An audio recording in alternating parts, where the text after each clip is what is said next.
Ladies and gentlemen, welcome to the next episode of Marion County Hardball. Want to remind everyone that any candidate from any party can come on Marion County Hardball. Contact Rook or I, we'll get you on. Didn't mention this earlier, but if you're in one of the surrounding counties, if you're in Jackson County, Alabama, and you'd like to come on Marion County Hardball, let us know. If you are a county or city official or state official and you'd like to come on and talk, we'd love to have you. Just contact us. I also want to mention, if you enjoy Marion County Hardball, go to the top of the Marion County Messenger Facebook page, buy us a cup of coffee. That we can use to continue bringing Marion County Messenger and Marion County Hardball to you. Rurik is not compensated. He is an uncompensated commentator, and he's doing this for fun. And with that, I'm going to let Rurik do the introductions. Before we start on something real quick, this is Larry Montague. Yes. He's running for mayor, but this is the question I wanted to discuss real quick. We talked about doing a roast for charity. Yes. A political roast. Yes. I wonder what the public would think. I mean, obviously, I get roasted every time I go to the commission meeting. So You're used to it. I'm well prepared for it. But even for the candidates, is that something that the audience would... We would love to have some feedback on that. I have the comments turned off, but you can email Marion County Messenger or get in touch with me and Rurik and tell us if you'd like to see a roast. If you are one of the candidates, excuse me, or a political figure, let us know what you think about it, because I think it would be fun. I think it's a great idea. I really do. I like think that. it would be great. Yeah. I get to be Dean Martin. There you go. Yeah. And if we can get, that's great, Dean Martin, yeah. If we can also identify a charity, Yes. where we can get some money, for a good cause. Sure, absolutely. Yes. I mean, I think it would be I think a it'd lot be of fun. fun. But Me let's see if how many people you think we need to come back and say, Oh, I don't know. We get 3 or 4 candidates and 20 people that come back and say, if we get 100 people, it'd be great. Just tear up our inbox. okay. Great idea. Well, Mr. Montague, you're back on again. Yes, sir. And let me let you do an opening, and then we'll go from there. How's Sure, that? absolutely. Yeah, Larry Montague, and I am a Tennessean. Born in Shelby County, Tennessee. Been in the pulp and paper and timberwood products industry for pretty much all my life. Suzanne, my wife, and I decided to move to Marion County. We chose to move to Marion County rather than being just born in Shelby County. We think this is a beautiful place. We always have. We've gone to other places as well. We passed through here, even as kids. Our parents would take us. And we just fell in love with the place. I didn't move here for a job. My job was in Atlanta, Georgia. I moved here because this is where we wanted to be. And you could work out of here, work out of anywhere pretty much, but we chose to be here. A couple of things I need to straighten out. I am not trying to bring a paper mill into this county. I just want to make sure. I've been in that industry for a long, long time. If I could, I'll go off on that just a little bit. The people that I've talked to back in February, I was invited to go down to ASPE, the Association of Suppliers to the Paper Industry. They had people from 50 different companies there. I've known them. We have a Paper 360 magazine that just came today, and all these ads are for those type of people that I'm trying to bring to this county. They're not paper mills, but they service paper mills. It does everything from, AI, they use it there. They've got these goggles that you put on, and you can do all kind of stuff going on here. But basically, they put the equipments in, they got pumps, they got just about anything that goes into a paper mill. That thing works 24 hours a day, 7 days a week, and things are going to go wrong with it. This is a cut change over time, half with this easy to install refiner segments. This is the people I'm talking about bringing here, not a paper mill. The closest one that services this kind of people, they're in Birmingham. It's Yates Construction, and they're all over the place, all over the world. But they are the people that supply the paper mills, and I'm trying to get them to expand here so that we could use this wonderful place that you talked about being earlier. I think the lowlands is what I'm talking about, flat, so you don't have to mess up any of the mountains. And I do agree with what Ben said too earlier. I think we're kind of peaked out on a few things. I think we need to plan way ahead of time for doing these things next time, because right now paper mill uses a lot of water, and we can't spare any more water. No. I would never suggest to do that. If things change, it's a different story. But if we could even get a tenth of the people that supply the paper industries around the world in here, and we're a tri-state area, that's 3 states touching each other, and we've got the highways, we've got the river, and we've got water, we've got what else do we have up here? We got a lot of stuff. The railroads as well, all over the place. And we also have a very large paper mill in We sure do. in Bridgeport. I'm glad you brought that up. Smurfit West Rock. Smurfit West Rock. I've toured it in the summer, and it was, I mean, it's unbelievable. It's state of the art. Yeah. And by the way, I passed by there yesterday coming back from somewhere up this way, and they had a big billboard that said, entry-level jobs. Entry-level jobs. Do you hear what I'm saying? Entry-level jobs, $20 an hour. And if you're there after a year, it goes to $22.80. So these are some high-paying jobs. That's the paper mill. But the people that do this equipment, they pay pretty close to that. So I'm not trying to bring a paper mill in here, but I'm trying to take advantage of those that we have close, as well as we've got room. And I totally agree with what Ben said too. We do have a lot of room. Don't want to put it on a mountain. We want to put it in the lowlands if we possibly can. So that's what I wanted to kind of get off my chest a little bit. So it's all the supporting elements Absolutely. to that industry, distribution, Yes. service, things of that nature. Absolutely. And actually, they would pay a little better than Yeah. I would I think would, that I would assume. And the other part is paper mills have to plan their downtime because it's 24/7, 7 days a week. Mhm. So you know it in advance, and they stock up with these guys that are going to go in those mills to take care of them. And they're doing them all over the place. We've probably got about 300 paper mills in the States. All over the world, these guys travel as well, like I did. But it's very high-paying jobs. And again, if they want to train you, they'll start you pretty good, and you can make a lot of money. Well, it sounds like you'll. One of the things that you realize is your mission is to bring industry And here. men, absolutely. And that's another thing on the taxes. That's where we don't have to raise the taxes, Right, Because right. you got the industries coming in, and I wanted to make sure everybody was clear on that. Well, it'd be nice if we had the tech industry. Absolutely. Yes. Because their jobs, their entry-level programming, for instance, well, Python, AI is obviously changing a lot of the programming aspects of it, but their jobs that it'd be awful nice if some of our kids could still make $100,000 a year and not have to go to Atlanta or New Absolutely. York. Yes, I'm totally in agreement with that. It would be fantastic. So, Larry, you were very passionate about that. Did you take some grief just recently related to that? I've got one of the candidates that keeps saying I'm bringing in a paper mill, and I don't know why. Okay. But I never said that. I talked about I was in the industry, and I gotcha. somebody ran with the ball. So. Okay, how's the campaign going? Campaign's going better than expected for me because it was kind of us against them, as everybody's talked about. But I've seen more in the last month and a half, people that have been here a long time ask me to come to their homes. Mm-hmm. And they've been in the county a long time. That's good to hear. Yeah, and this is just yesterday. And then a few weeks ago, I had 3 guys meet me at Western Sizzling down there. And they're guys that have been here forever. They've got high positions. And but they're saying, we need you. Yeah. We need some change. And Yeah. my deal about, anybody asks me, the biggest thing is transparency.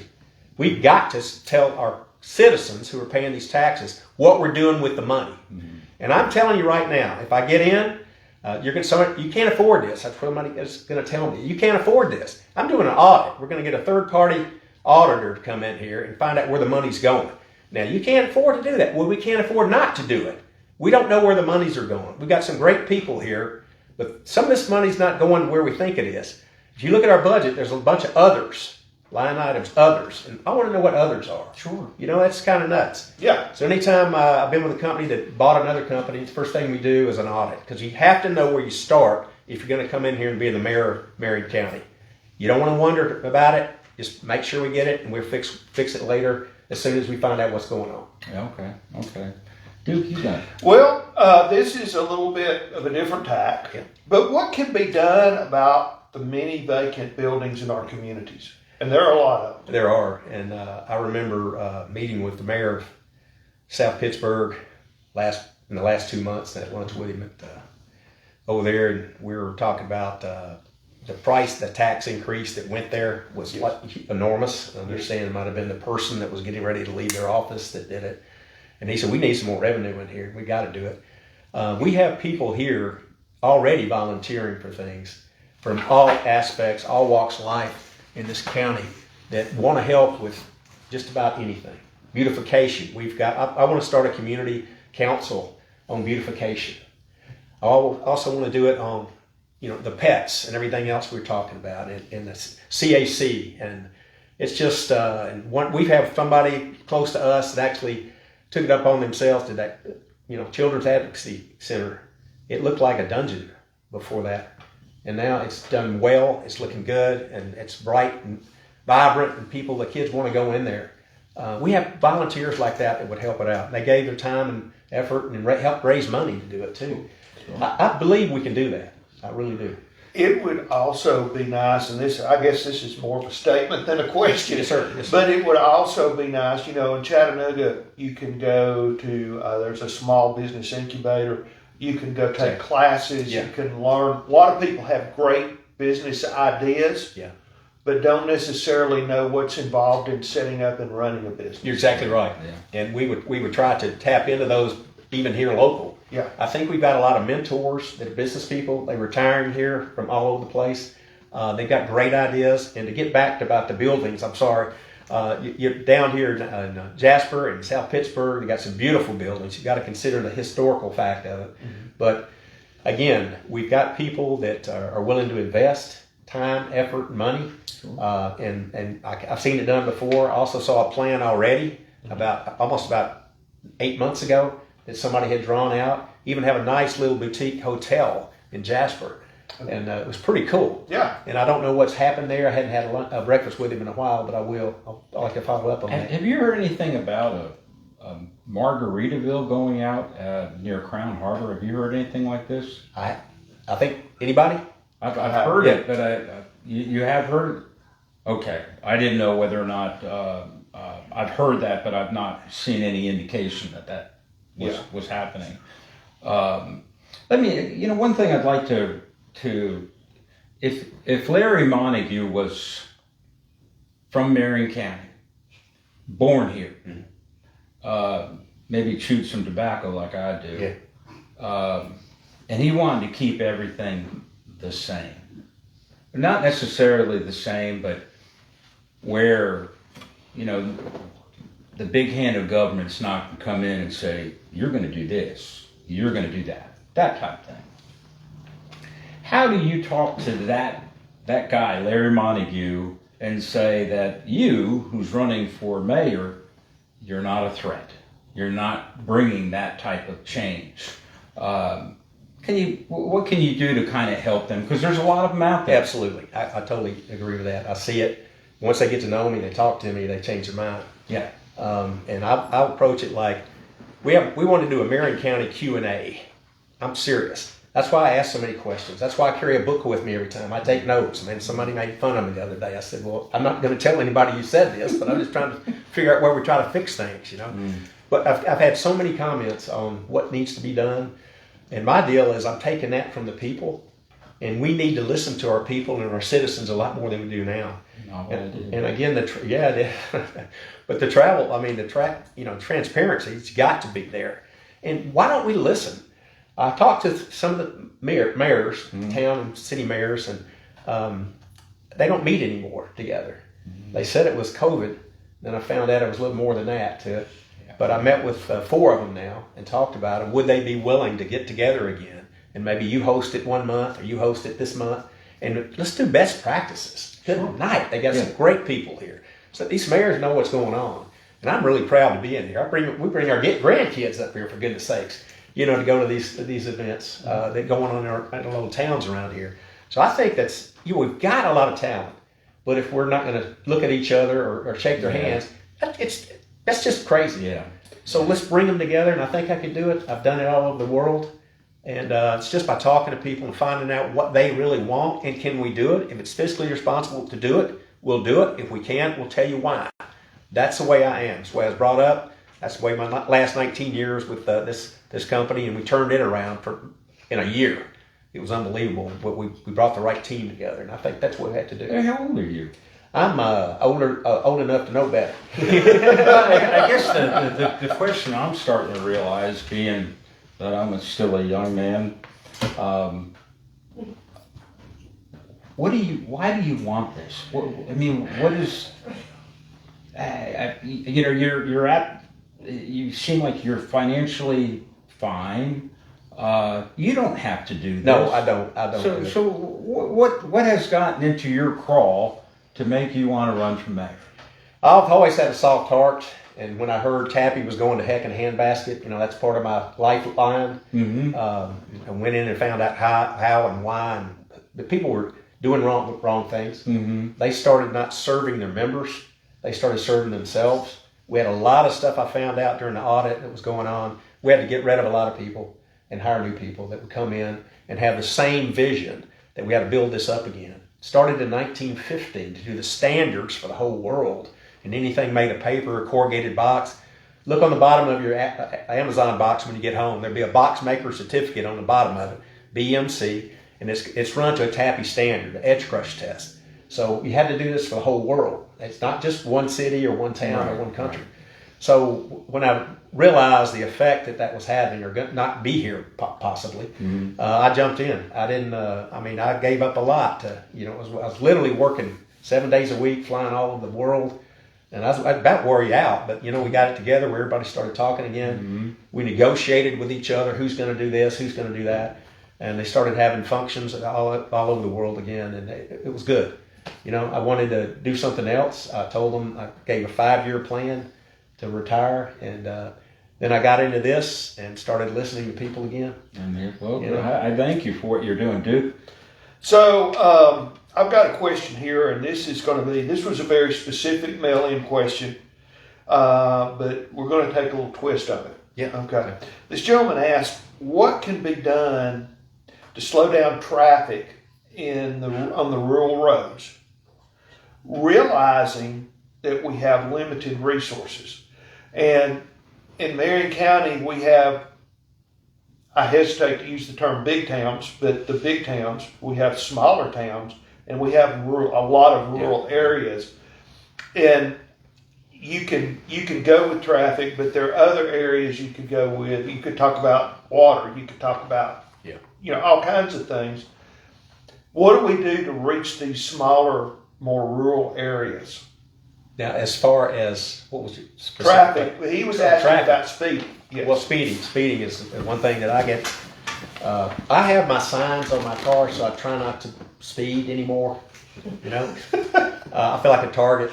But bottom line, I know exactly what you're talking about. Do I know how to fix it overnight? I do not know how to fix it overnight, but I will tell you this. With the several different police departments around here, we might spread them out a little bit more. We might put some of those the automatic deals up where people at least see it and know we're looking at it more than normal. Because there is a lot of speeding. There is a lot of speeding. And the more speed, the more wrecks we're having around here. And there are places where I know that I'm not very likely to see a patrol car. Right, exactly. It'd be a great question for Sheriff Candy. That would be. But I think that would help a lot. And the second part of that question, the same gentleman asked, how will you protect our natural resources from being utilized and decimated? And the example that he mentioned was the stone quarry across from the Marion County Park. Yeah. So how would you work on protecting our natural resources? One thing is, I agree with Ben on, I think we're kind of peaked out on some of this stuff right now. Mm-hmm. But we've got to have, our planning commission has to be forward thinking more than they are now, because you can't just let this stuff run wild. Mm-hmm. What's happened now, we need to bring it to a halt. How do we do that legally? Mm-hmm. I would support bringing it to a halt, because your water, these natural resources we have, it's getting decimated all the time. So we've got to do something about it. Do I have the answer right this second? No, I don't, but I would support anything that would stop that. Okay. It's a complex issue. It is. Yeah. It is. No, we can't stop growth. No.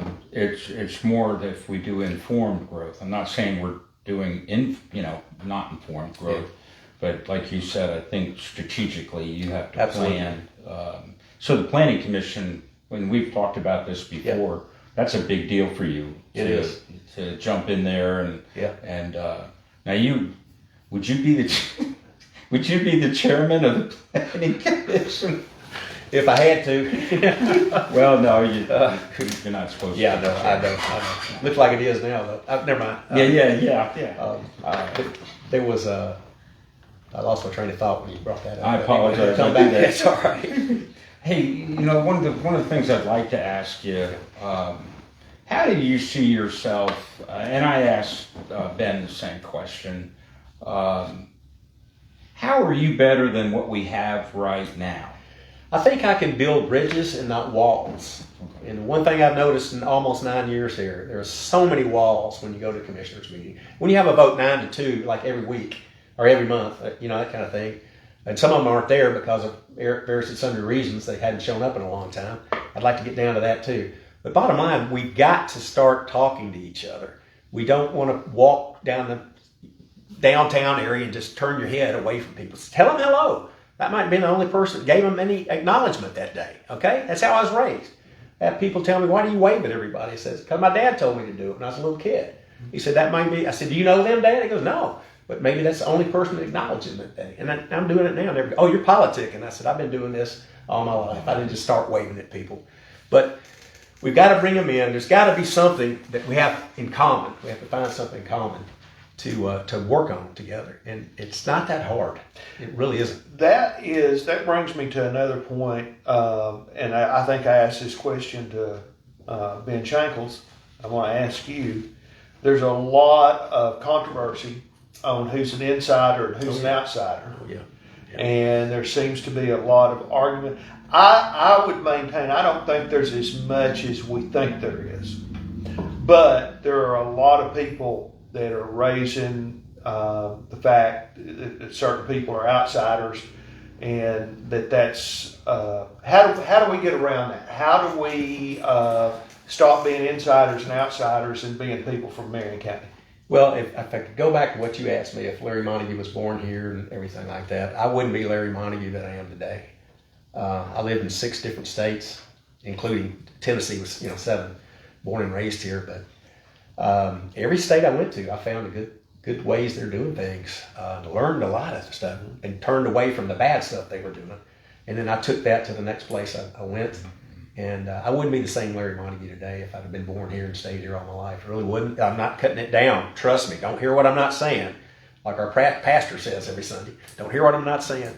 But it's you look for the best in people, and you try to stand up.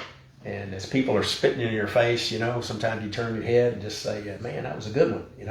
Yeah. But other times, I can get down dirty, but I don't want to. No, I'm relatively speaking. I mean, it's been a little bit rotten, but it's not as bad as it could be. I think so too. Yeah. So it's not as bad. And I truly believe a lot of it is related to the fear. I know some will say, no, we're not fearful. We just don't want outsiders coming in. But, and I've mentioned this before. You look at those service members that have gotten orders to be deployed overseas, and I'd like for someone to tell them if they're here that you're an outsider when they're getting ready to go be deployed overseas. Yeah. So it's just not a good topic to, let's stick to policy. Hey, I don't like your policies. That's fine. Let's talk about it. Convince me that I'm wrong. Yeah. But it would be nice to go down that path, wouldn't it? Yeah. And I brought up a couple of times, Rurik, Nick and Jack Lake, everybody knows about it. They fish or ski on it or just have a big time. But if you ever see somebody capsized out there, and And so They don't care where you're from. Yeah, exactly. When the boat's coming up, they say, "Were you born in Marion County? Just get away from me." You an outsider. Yeah, outside. Yeah. Well, enjoy. Go ahead and drown. We'll talk to you later. No, that's not funny, but it is kind of funny. No, I hear it exactly. The analogy's a good one. Yeah. So we have a question from Joy. If federal grants like the American Rescue Plan were available, would you make it a priority that every dime would be used and used appropriately? Yes. Okay, that's pretty succinct. And again, that gets Now, back. that was from Mr. Blevins? That was from Joy Blevins. Oh, I think he's probably wanting just a little bit more. In other words, I'm sure he's just wanting to make sure that, your due diligence is done to make sure that that money, isn't somehow twisted or, not saying that's happening right now. Yeah. But yeah, I know what you're saying. Really, I appreciate the question. I really do. Bottom line, we got to stay on top of it. You got to watch it. You got to report every penny how it's spent. Is it spent where it's supposed to be spent? It's not that hard to do. But if we're not doing it, we need to have people that start doing that again. We need that audited at every time we're working on it the whole time as it's working or being spent. It's got to be going to the right thing, or it's not worth the paper it's written on. People aren't getting what they're supposed to get. So that's the way I sincerely feel about it. Now, you've been going around, I know you've been campaigning like crazy. Yes, sir. Your airport, I think the last time we were here, you were talking about having the airport expanded or whatever has to happen for a corporate jet to come down. And I was giving it some thought, thinking, well, if as a mayor, part of your function, and you'll actually get a stipend for bringing industry in, you're being paid to do that. It's kind of hard to do that with a high-paying or a company that provides high-paying jobs. The likelihood of the corporate CEO coming in on a corporate jet is pretty high. So it is. It sounded like a good idea to me. Well, So. now I've got an expert on airplanes over here, but we'll just talk stuff I've heard from him. Bottom line, our biggest need right now is the weather. To report the weather and everything. We're not there. We're not there. People are coming in here blind, and it's been talked about, weather station, and it's not done yet. It really isn't. I sat out there and talked to the general manager the other day when I was videoing and all that kind of stuff. But the people that I met with, I talked about them earlier, and then in February, the next month, we ended up, March, we had the corrugated people together. And I've been begging those people, take a look at us, take a look at us. But they all said, you have an airport? I said, yeah, we have an airport. And then I got a call back, said, you don't have the weather thing that you need. In order to make sure a plane can land safely. Now, that's one thing we're working on here. It's supposedly been agreed to do it, but so far we haven't done it. And they have graded where they have more hangars. We need more hangars, and they'll lease those out. But the thing about the jets, and I've talked to my experts, you can get a lot of things in there at 3,500 feet. Mm-hmm. But in order to get some of the jets, you need to go get 5,000 total, another 1,500 feet, which would mean the direction you'd have to do it would probably be one house that's right in the way.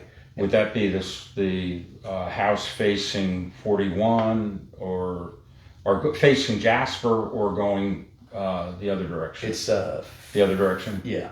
Okay. Yeah. So we need another 1,500 feet, and that would get us a high-performance jet could land. Is that right? Yeah, that's right.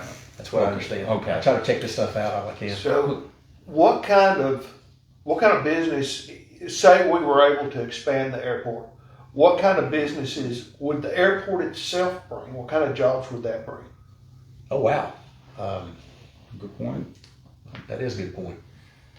It would be a small group, and the ones I've flown in and out of myself. Mm-hmm. When I was a point man on our acquisition team for two companies, and so that's what they wanted to do: get in and get out. They didn't want to go through Chattanooga or anywhere else. But I don't know to answer your question, but it would add some more jobs. Yeah, I would think that it would. I mean, if you're going to add a weather station, there's going to be businesses around that airport. Right.